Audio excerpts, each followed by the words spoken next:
Thrive Radio. I'm your host, Aimee Montgomery, entrepreneur and digital marketing agency owner. Today, my guest is Master Phil Ross. He's the founder of the Body Bell Method, the RKC Master Body Weight Specialist. He's a certified trainer, a college professor, and he's a 9th degree black belt. He has 40 years of experience as a competitor, trainer, coach, and instructor, and he is the author of Survival, Strong, and Ferocious Fitness. Master Phil, welcome to Thrive Radio again. Well, it's great to be back here, Aimee. Thank you for having me. You know, it's a pleasure to be here with you. I love your work, and I just love what you keep doing. Any way I can contribute, I will. Thank you so much. So You're you have been on quite a journey since the last time that we talked. Oh, yeah. A lot of exciting things happen. And so one of them, you got to be a trainer on an upcoming TV show, Warrior Island. You want to tell us a little bit about that? Well, actually, I was selected. We're not filming it until August. Okay. So that's coming up. It's from a longtime friend, the guy I did a lot of work with. His name is James Jefferson. He owns PPV Flicks. Okay. And he has his own, MMA show as well. All right. And he's, in a New Jersey, Pennsylvania area. He's down South Jersey. And we've done some work together, for the past like 20 years or so. And he said, listen, I want to get you on here. And what happened was kind of funny because I was filming, this was not last summer, but the summer before, 2021. I was filming this short movie that I'm in. It's called M23 Cargo Mechanical. So I was filming that, and I was talking to one of the guys operating the camera. And all of a sudden, we were talking about martial arts, this, that, and the other thing. And James Jefferson came up. And I'm like, get out of here. So on the way home from filming, I just hit James up. I hadn't talked to him in a little bit. And then we just reconnected, and one thing led to the next. And he's been wanting to do stuff with me for a while, but it's I've been wanting to do stuff with him too. Just didn't match up, but now it is. So pretty excited. This actually, it's a made-for-TV movie, kind of like reality-based, where we train the fighters. There's two of us, and then they fight. And the whole thing with the Tiki code, there's a story behind it and everything. That's gonna be a lot of fun. I'm looking forward to it. Almost like The Voice, but not competing with singing. yeah, exactly. It sounds like it'll be real. You don't want me to sing. There'll be no. It sounds like it'll be really interesting and fun to watch, though. Oh yeah. I can't wait to do it. There's going to be some really big stars in it too. Cynthia Rothrock, Don the Dragon Wilson. Looks like the Beast Dance 7 will be involved. So we're gonna have some fun. It's gonna be a good time. That'll be neat. Yeah. So keep us updated on that. So absolutely. Yeah, we can let everyone know. So give us up to date a little bit on the Body Bell Method program. How's that been going? Any updates on your program? And also I wanted to ask you, with the Body Bell Method, how do you determine which techniques to use for different individuals if they have different fitness goals? Okay, that's a lot. Yeah, it is. Well, the program itself, it's Body Bell Method is based on my experience with kettlebells, body weight, and dynamic tension. And I developed a program a few years ago and put it into play. And I had the first seminar the weekend before COVID hit. So had a bunch of people get certified, and then kind of fell to the wayside for a while. So I did 2 more since then. The only thing is that I don't have my place anymore. So now what I do is I go to the people's gyms and they contract with me for it. And it's pretty cool because they get a piece of the pie. Like, a lot of people run seminars, say, well, pay me and I come. No, you know what? I give a piece of the earnings to the host facility. And the other cool things is that, and this is really big, that the Body Bell Method is certified with both ACE and NASM for continuing education credits. So yeah, if you're a personal trainer and you need to get your CEUs or CECs, depending upon the organization, you can go through my seminars. The cool thing about that, another cool thing about that too, is that every time they brought it up to like NCSC or one of the other ACSM or one of the other organizations, they always get accepted because I have everything's laid out and they see the methodology involved, and there's a testing procedure as well. So it's very comprehensive. So say, well, gosh, how do I know what to use for a certain person? What I do is I just kind of work backwards and I see what their goals are. If people want to get stronger and get larger, well, then we're going to do lower repetitions. If they want to get more mobility, when I'll focus on more of the mobility aspects. Like, if you look at the clients that I have right now, I have one of them who's a Division I athlete, who's an all-state defensive end for New Jersey, and he's going to be playing ball at Bucknell. So obviously he has a different set of goals than my 67-year-old former executive who wants to, shed some weight and be able to play golf. So, exactly. and then you got everything in between, right? So Yeah. those are, those are some of the things that we have to just kind of work backwards. What's your goals? And here we have something to help you meet them. Yeah, I love that. I have to tell you a joke is that I don't work out at like a regular gym because when I used to, I would go and I'd see these big dudes and they'd be lifting like 1,000 pounds. And then I'd be looking at my 1 pound and thinking that like I have to I should be doing more. This is pathetic. And I'd feel like spurred on. And then I'd end up injuring myself.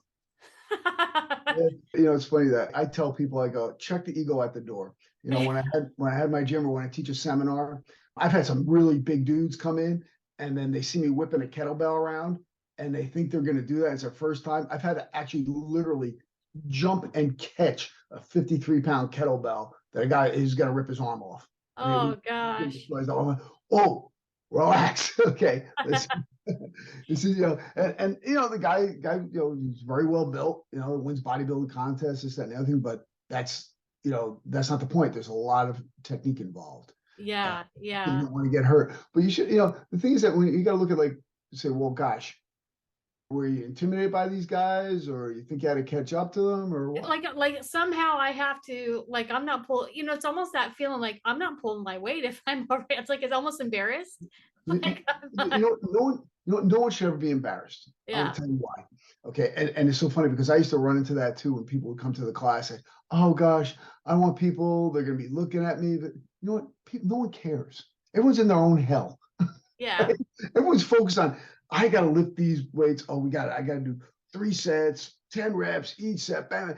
And they're focused on what they have to do. They don't care what the person next to them is doing. They really don't care. Yeah. They're just focused on, gosh, I got to get through my workout. I got to get my stuff done. So, unless you're doing something very egregious, I wouldn't worry about it. Don't amp up the weight if I don't think I can lift it.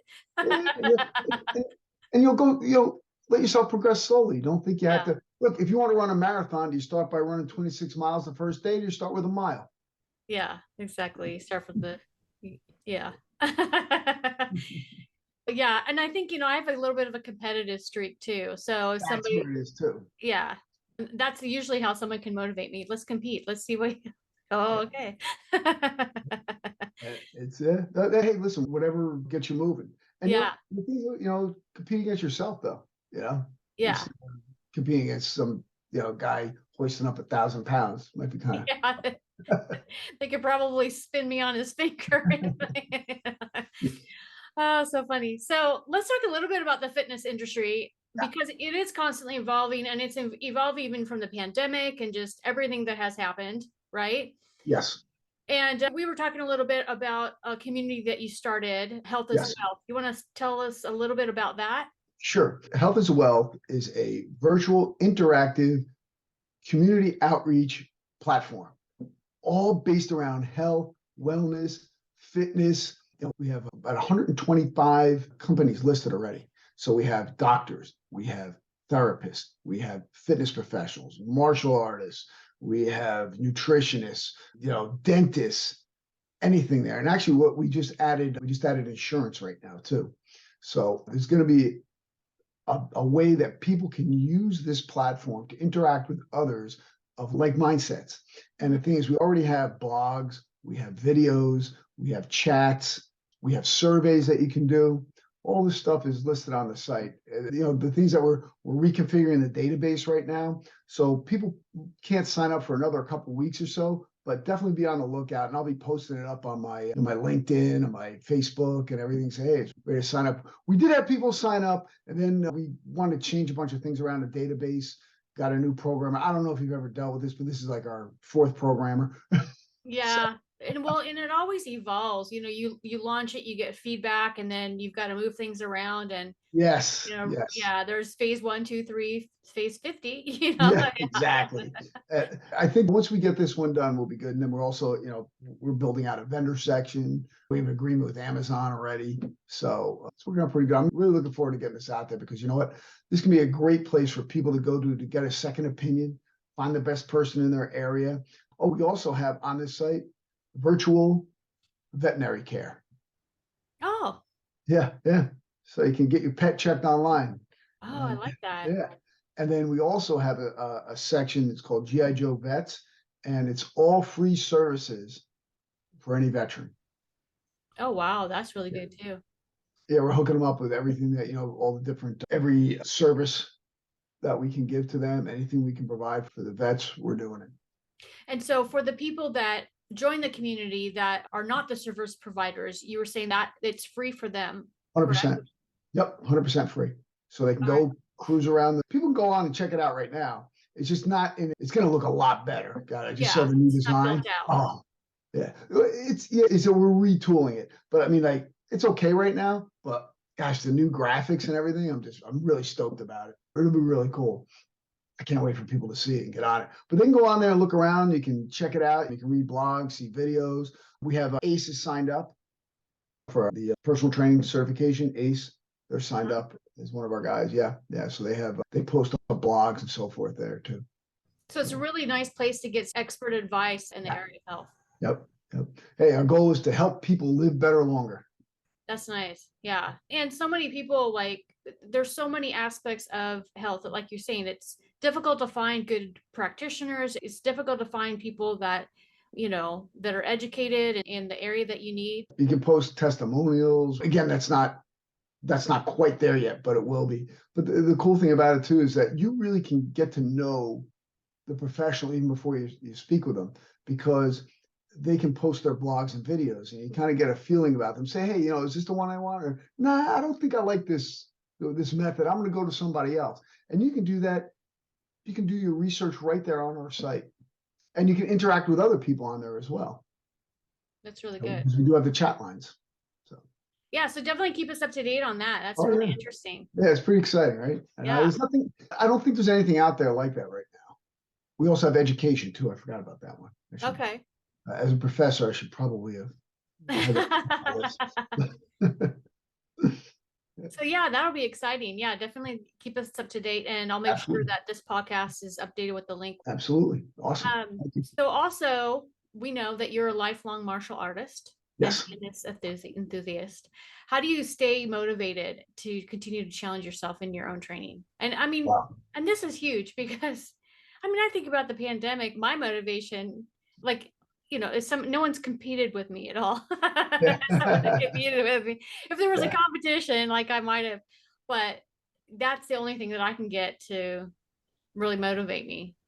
Well, the thing right now is that, I've had to shift gears because obviously I'm not competing anymore. I'm 60 years old. So those days of competition are behind me. Although I do get involved in a lot of shooting though, like not running around the street shooting, but in shooting, I go to these training seminars. Okay. And test ourselves out, and that's kind of fun. But as far as keeping motivated, at this point in my career, most of my training I do is alone. And I just really just hone in on certain things. Like I practice my kickboxing, my striking all the time. I practice my knife work, and I have a regiment that I do. And I just always think in the back of my head, my motivation is that, hey, this is me. If I'm not doing this, I'm not me. Yeah. It's kind of weird. I've gotten to like a really different level. Again, I competed for a long, long time. I competed, in many different disciplines, from grappling to taekwondo to kickboxing to jujitsu, everything in between, even weapons competitions. Now that the competition phase of my life is over, I'm just into the training, and I look at it more like almost esoterically, And then I help out my friend once a week at his jujitsu school. I help him out there. And my thing is also now I want to pass this information on. So I've worked many, many years at this. I've been doing the combat arts for almost 50 years or maybe more. And ever since I was a little kid. But I want to pass this knowledge on. Yeah. And, helping people live better longer is something that I came up with a while ago. And it's not just about being in shape, but it's also being able to protect yourself, Yeah. having the skill set, having that attitude about yourself.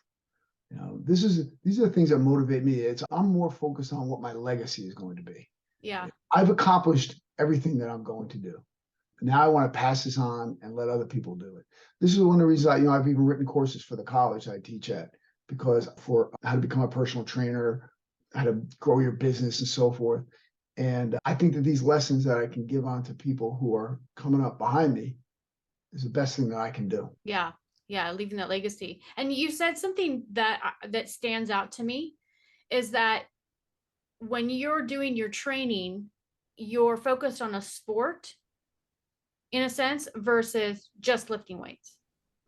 Like there's something that is tied to it. Yeah. Yeah. Like an end goal. Like, look, Yeah. if I train, I think about, is it going to help me be a better fighter? You know, I'm not going to go and do training just for the sake of training. Yeah. But that's my mindset. You know, it's what works for me is I want to be able to be strong, quick, and mobile. And so my training revolves around that. And I call that like useful strength. Yeah. I think that that's key because so many times we just try to like go do a workout, but there's nothing else connected to it. And just going through Yeah. the motions is like, you know, yeah, you have to have something a little bit deeper, I think. Yeah. It's got to be, the thing is that, we have so many things from the outside in. It's better to work from the inside out. And that's where my training comes from here and goes outward. And just think about, even if you're working your body, it's the best way to do it too. You don't do your arms, you don't do things that'll exhaust your arms before you do your chest, right? Yeah. So you start from the inside out, and I take it another step deeper, and I go from way inside me, and then I let it branch out into my body. And That makes a lot of sense. yeah. Yeah, definitely. Yeah, I I heard didn't always think like this, believe me. yeah. You evolve too after a Yeah, while. it takes a while to evolve. Yeah. But yeah, I used to be just extremely not self-aware at all. I mean, Mhm. on any level. I had a lot of anxiety. I thought I just called it stress. Yeah. And, just stress. And, it's interesting now. I value and I would always work out and I would Mhm. like, do different competitions or whatever it may be. Sure. But I value it more from a mental health perspective because I realize now how they're connected. You can't do one without the other. No, and this I do talks on that too, about training for the mental health aspects. Is if you look at it right now, that is engulfing our society, Hmm. aspects of mental health. I mean, heck, and I don't know if you want to go here or not, but we had a recent shooting again. Hmm. Okay. And the one aspect that people keep ignoring is the fact that virtually every single person that's involved in any of these mass shootings has had deep-seated mental issues, and they're either on or coming off of the SSRIs. That's Hmm. the selective serotonin reuptake inhibitors. Virtually everyone. And this woman that just shot these kids, shot up that school, there's no doubt because of what she was being treated for and then so forth. And then also the other mental aspects that are going on with that person just added fuel to the fire. We have a mental health crisis in this country right now. Yeah. And Yeah. COVID didn't do anything except make it worse. And I feel bad for the group coming up. And I'll tell you, the best way to combat this is through training, getting involved in community, and bring it to the forefront. Because you just can't suppress this stuff. And without releasing the endorphins, when you have a great workout, how do you feel? Yeah, you feel euphoric. Right? Yeah. And you accomplish something. You Yeah. can't lay around. People need purpose. Human beings need purpose. They need to accomplish something. Okay. And giving them participation trophies is not going to help. That's That's nothing. true. Okay. It doesn't do anything. Okay. It makes you feel like you did something. You did. Okay.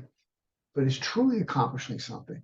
Like, listen, I know you've gone through your rough times, as I have, and I get it. But when you accomplish something after going through that, how does that feel when you persevere, when you make it through, when you achieve it? Doesn't Yeah. that feel great? You Yeah. don't want Yeah. that, right? No one Yeah. can take that from you now. Now, if you have a group of people who are not being challenged like that, not being directed like that to be their best, right? To take on tasks, and given the tools to accomplish these tasks. And just being said, okay, oh, you feel that way, that's okay, it's acceptable. Oh, you feel that way is acceptable. Well, not everything's acceptable. Not everything is okay, right? Yeah. It can't be. So we have to, as a society, have our guts and say some of this stuff is just not right, and we have to right this ship. And I'll tell you, one of the things is physically active people are going to be better adjusted mentally. Yeah. I mean, we've seen this time and time again. Again, the mental health issue is not something that is an easy puzzle to solve. But I think that a lot of the ways we're going about it are not the right way. And obviously they're not, because look at the rise in mental health issues. Yeah. Yeah. And there has to be an outlet, if people are dealing with being in a state of fight or flight, for example, something happens to them, like they experienced, maybe it was even one of the kids experienced that shooting. Well, now they don't know what to do with that. It's suppressed. Right. And that's trauma now that they need to process, or it'll ruin their future. Right. Yeah. And there's nobody there that's dealing with that type of stuff. That, okay, let's walk through this, let's process it together, let's think about it, let's help you get through this mentally. And then, having an outlet like working out or going and doing some sort of physical thing, it lets you to get your frustrations and emotions Yes. out and process them. Oh, oh, Yeah. 100%. And there are untold stories, tons of people who have used their training to keep them sound and keep them out of trouble. Yeah. Right. So I know I'm one of them, and a lot of my friends are also in that group. That one of the ways that we stayed out of trouble was by working out, Yeah. was by doing our sports, was by getting ready for a competition. It has a value, and it has a goal. And again, humans need to be productive. That's why, how often do you hear about a person who retires, right? They're working their whole life, they retire, they do nothing, they drop dead in 6 months. Yeah. Yeah. It's amazing how, Right? and they think they're going to live life now. And then it's like, Yeah. there's no more purpose left. Right. No more purpose. Yeah. I mean, you need a purpose in life. I mean, I'll tell you, I don't think I'll ever 100% retire. Yeah. It's just, A, I feel like I got more to give. B, I don't want to be unproductive. Yeah. I've often thought about that too. I don't know, what would you do? Like, like that you'd be fine for a week and then you get I bored. know. I I would get know. bored. Look, I love to go fishing. That's like my relaxation thing I like to do. But after like 2 hours, I'm like, okay, I'm done. Yeah. It's funny. I talked to a guy who was a real successful real estate guy, all this kind of Yeah. stuff. And he was single and Mhm. retiring. He was right in the process of retiring. And I was chatting with him because, he loves golf. Mhm. But he was like struggling because for that same reason, because he's like, I can't play golf every single day. I'm like, I could, but even then, I'm gonna get bored. Yeah. Yeah. You know? Yeah. Yeah. Yep. Look, communities survive, civilization survives because people have input. If we're not putting into society, we're not putting it, we have no purpose. Human beings are social animals, and everyone has to contribute. If you're not contributing, you don't feel useful. Yeah. And I'll tell you, there's a lot of problems come from that too. Even if you look at people in the workplace, right? People would rather get acknowledgement than just keep getting, money. I mean, not that they don't want money, and that's not a big factor, but the thing is they need to get that acknowledgement. They need to feel like they're appreciated. They need to feel like they have purpose. And I know people who have had jobs that made a lot of money and they hated it Mm-hmm. because they didn't feel like they were appreciated. They didn't feel like they were, you know, doing Yeah. something worthwhile. I mean, look, I was in corporate America. I mean, I did okay. I was in sales for 19 years, and my last job, I had some really heavy hitting accounts, so forth. But honestly, it was like, okay, what am I really doing? Mm-hmm. Is it making me full inside? Is it making me happy? Do I really feel like I'm, accomplishing something here other than just, getting a nice paycheck? Yeah. You start to ask yourself that. I mean, I did the same, and you get a nice cushy paycheck and everything, but Yeah, there's the recognition, and usually Mhm. if you're a high performer, you don't get a whole lot of recognition. Yeah, yeah, yeah, yeah, You yeah. know, not a lot of pats on the back. It's the ones, the stragglers. Oh, Joe did so great this week because he Yeah, actually did yeah. his job.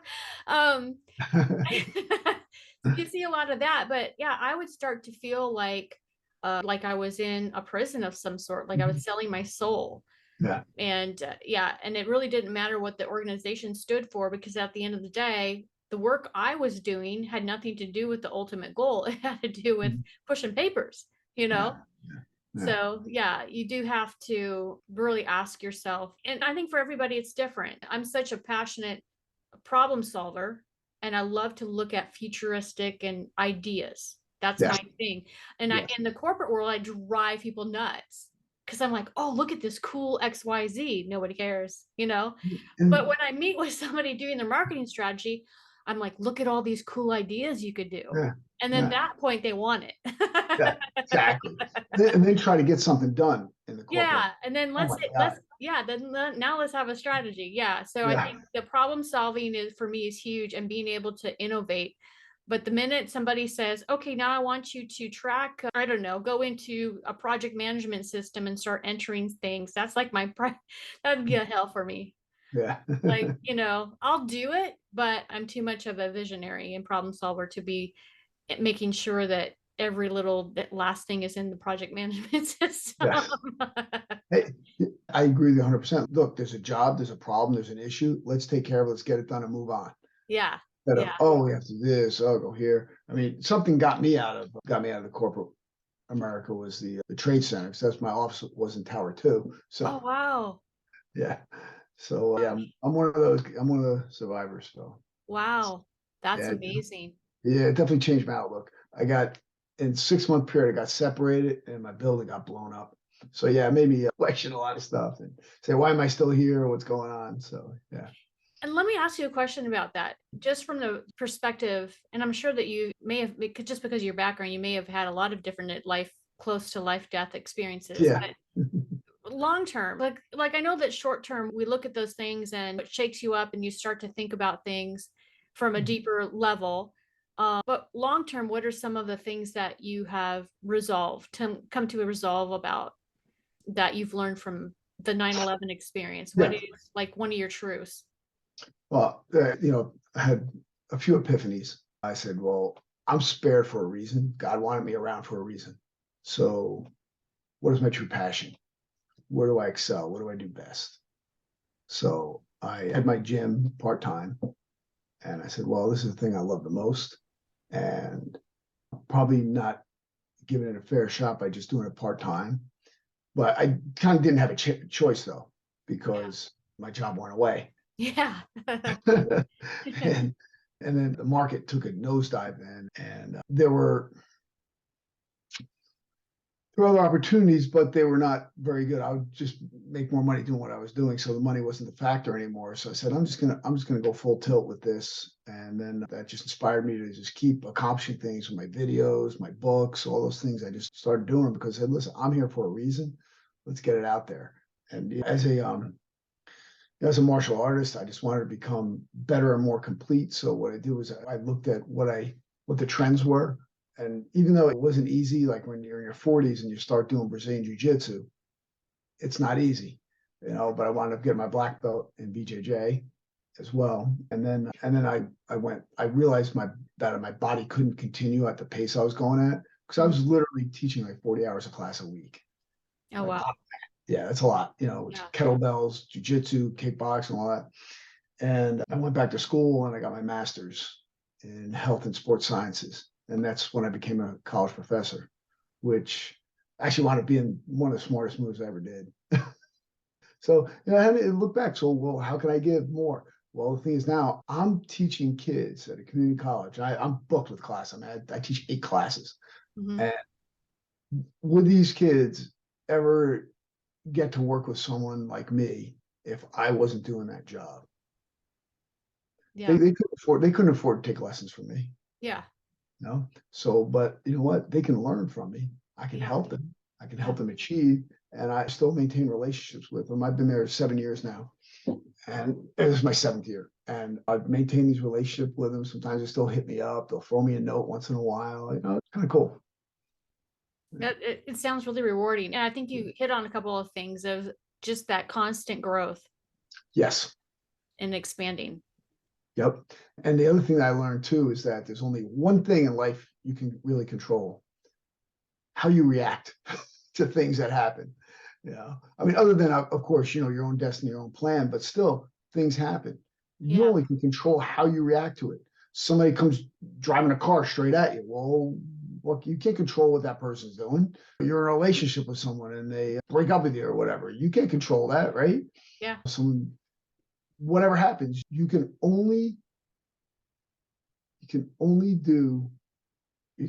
reaction is the only thing you have control over, nothing else. So that's a big takeaway that I've Yeah, it had. is. And then, I mean, and that's big to master as well, right? It's not as easy as you think it is. Okay, it sounds very simple, but hey, human beings love to kind of control stuff. You know, Yeah. you look at like you see a little animal. Oh God, I want that. You know what I mean? It's Yeah. like I'm going to name it. No, no, you just enjoy it where it's at and leave it there, which is a very hard thing for us to do. Yeah.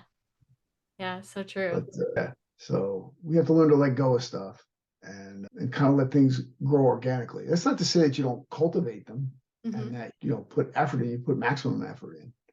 That's not the point. The point I'm making is that there are things that are happening out of your control and how you react to it. And look, it's like jujitsu. So I look at it, right. You're rolling with somebody. I don't know how much you know about jujitsu, but if you're rolling with somebody, you can't force submissions on them.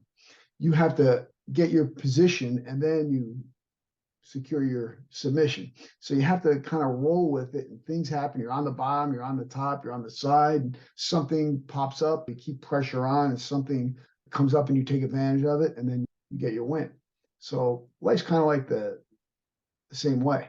You keep working, keep moving, keep evolving, keep changing positions, keep shifting, and then you best to come out on top. But sometimes you have to roll with things. Yeah, definitely. That's a really good analogy. A really good analogy. And yeah, I absolutely agree. I run into so many people that will say to me, "You're so strong because like I've overcome XYZ or walked through what XYZ." And it's like I did that. I walked through that and I transformed myself because I was weak and I was beat up and it was time for a change. Yes. You could sit there and be a victim your whole life, or you could actually Oh, yeah. take I mean, responsibility and be like, it's my responsibility. right, right. People embrace this victimhood garbage, and it just nauseates me. You can sit there. Any one of us could be a victim of something. Hmm. Any one of us. It's whether you choose to embrace it or not. I mean, I like taking. Look, I'll take that negative energy and I'll turn it into something positive. And that's one thing that you look at how the eagle soars, right? Because of negative energy from the wind that keeps it lofted. So, just look at what's going to propel you and take whatever energy that's given you and do something with it. Turn it. It's another thing that jujitsu, martial arts teach you, right? Someone throws a punch at you, right? You evade it. Someone grabs you, tries to take you down. You throw them, right? You're taking that energy and using it, their negative energy toward you, and you're using it in a positive fashion. That's going to work out to your advantage. So that's one of the things that people have to learn to do. Yeah. Yeah, But this definitely. victim stuff, though, I don't want to hear it. Yeah, It's just, it's true. uh, yeah, it's like, all right, listen, I don't know, okay. Sometimes life is just rough, and you just deal with it, and that's what makes the good times so much better.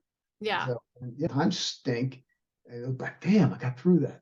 It's pretty good right now, right? Enjoy. That's another thing too I learned to do, and I learned to enjoy whatever spot I was in my life, which was kind of cool. And that's something I did until I was in my late 30s. Just really sit back and kind of embrace where I was in life. I think if people do that sooner, I think that they'll enjoy themselves better. Yeah. And I think that being goal oriented is bad, but I used to be just that was the only thing that was Yeah. in my life, just what I was going to achieve next, what mountain I was, and I think we all Mhm. kind of go through that to a degree. But I think that finally when I let go of that and to like you were saying of being able just to enjoy the moment in the Mhm. present and Yeah. being present, that changed my life.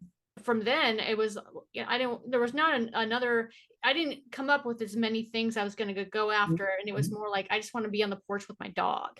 You know, Yeah. like that was the joy of my day. I just want to hang out with my dog. And it's interesting when you get to that point and Yeah. I think it's empowering for you to be able to do Yes. other things. Liberating, empowering, however you want to term it. I just felt that it enabled me. What else it enabled me to do too was to focus on the process, not just the goal, doing more of the subjective as opposed to the objective. Yeah. So yeah, but you have control over that process because you're the one doing it. Like you don't have a control over if you get that job or not, right? You Mhm. don't have control over if you win that race or not, right? Maybe someone's faster, right? Maybe you get hurt that day. Maybe you don't feel great. Who knows? But you have control over the process. And Mhm. that's where we have to learn to live is in that process because that process makes us better and makes us better prepared to achieve other goals too. Yeah, definitely. So there's the two ways that you can approach fitness now. You could be doing Mhm, fitness at home by mhm, yourself. Some people prefer that being at the gym. mhm. But what do you think as far as the benefits that the kettlebell from at home? What are some of the benefits if people don't have access to workout equipment because Sure. maybe they don't have access to a gym? Mhm. And what are some of the benefits of taking this on? Well, one of the things, cool thing about the kettlebells, they don't take up much space. Okay. And, someone if they want to just use singles or if they want to use some doubles, if they have 8 kettlebells of different sizes, like 8 pair, I'm sorry, 4 pair, give you 8 kettlebells, you can stay fit for life easily with that. And I actually have a program I have 150 workouts on Patreon right now. I just launched that Patreon channel. Yeah, so it's like $10 a Wow. month, and you have full access to tons of workouts. There's also self-defense and martial arts there too. So there's a whole ton of workouts on it, and more are getting uploaded. I might Um, try it. yeah, it's awesome. Learn how to The only fight. thing the only thing negative about the kettlebell is that you have to know what you're doing. So pay attention because I have educational aspects on that as well. It's called the secrets of the kettlebell. Uh-huh. So teach you how to do the swings correctly, the rows, the Yeah, so you don't presses, throw your the back squats. out or something. Yep. I mean, I want to pay attention to the cues that are given. There's education on over 100 different movements. So Wow. it's really definitely worth the $10 a month. And it's on Yeah. Patreon. You can find it on my philross.com Okay. channel, or you can go to, I think it's Master Phil Ross at Patreon. But yeah, working out at home is great. Here's a problem that people have though. I'll give them the pitfalls is that, oh, I'll do it later. I'll do it later. Do it later. Yeah. No, schedule the time, take out your Google Calendar. Most people use that. I do. I live by that thing. And I put in my time to work out. That's an appointment. That's your appointment. You have to meet it. That when you do that and you stay consistent with it, it's going to help you. It'll Yeah. help you a lot. And the other thing too is that some people do a mix of both. Well, they'll do some video training and then they'll go to a gym because they like going to the gym, maybe use some different things.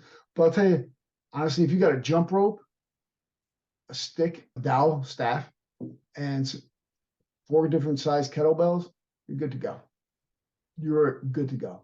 I mean, these are some of the things that we use for when we're training special forces. We Hmm. just use a limited amount of kettlebells, so forth, because they only have X amount of stuff that they can bring into the field, right? When they're in theater. So, they can't bring a whole gym with them, right? Yeah. But you can bring some suspension training and kettlebells and you're all set. You got everything you need right there. So how do you adapt some of your training methods? Because obviously it's really intense if you're working with special forces, I Yep. imagine. Yeah. It's pretty intense. Pretty intense. Yeah. What we do is, we ramp it up. The thing is that, you're not looking for that one lift. You're looking for more of a muscular endurance and mobility. Of course, obviously the strength factor comes in and you're slinging around a 60-pound kettlebell, you're going to get strong. Yeah. Yeah. Um, yeah. But we have to have it fast, right? And Hmm. comprehensive. So we have to have complete body workouts and we have to encompass everything. What are we encompassing? We need mobility, flexibility, right? We need our cardiovascular component as well. Hmm. We need our muscular endurance, explosive strength, and good old regular strength, right? The one-shot deal. And all those can get developed with our programs. And they really seem to like it. Again, I've trained pretty much all the different segments of the special force at one point or another, or at least some of the leaders of them.